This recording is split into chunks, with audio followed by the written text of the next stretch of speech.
మహాశివరాత్రి సందర్భంగా తెల్లవారుజాము నుంచి శైవ క్షేత్రాలకు భక్తులు పోటెత్తారు. హైదరాబాద్ రాజేంద్రనగర్ సర్కిల్ అత్తాపూర్ డివిజన్ పరిధిలోని చిన్న అనంతగిరి దేవాలయానికి భారీగా క్యూ కట్టారు భక్తులు. ఆలయంలో స్వామివారికి అభిషేకాలు, అర్చనలతో పాటు ప్రత్యేక పూజలు చేశారు భక్తులు. స్వామివారి దర్శనానికి వచ్చే భక్తులకు ఎటువంటి అసౌకర్యం కలగకుండా ప్రత్యేక ఏర్పాట్లు చేశారు ఆలయ కమిటీ సభ్యులు.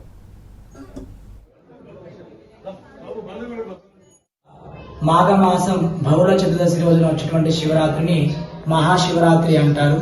అలాగే ఈ చతుర్దశి రోజున ఆ యొక్క స్వామి లింగోద్భవ రూపాన్ని దాల్చినటువంటి రోజునే మనం మహాశివరాత్రిగా పరిగణిస్తాము.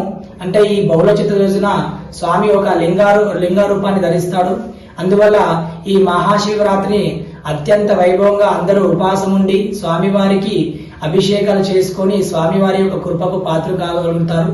అలాగే మనకి ఈ యొక్క చాలా గొప్పమైనటువంటి ఈ యొక్క మాస శివరాత్రి, చాలా మంచిదైనటువంటి ఈ యొక్క మహాశివరాత్రి రోజున అందరూ కూడా జాగరణ చేసి ఉపవాసన చేసి స్వామివారి యొక్క ఆ కృపకు పాత్రలు అవుతారు. స్వామివారి యొక్క అనుగ్రహాన్ని పొందుతూ ఉంటారు.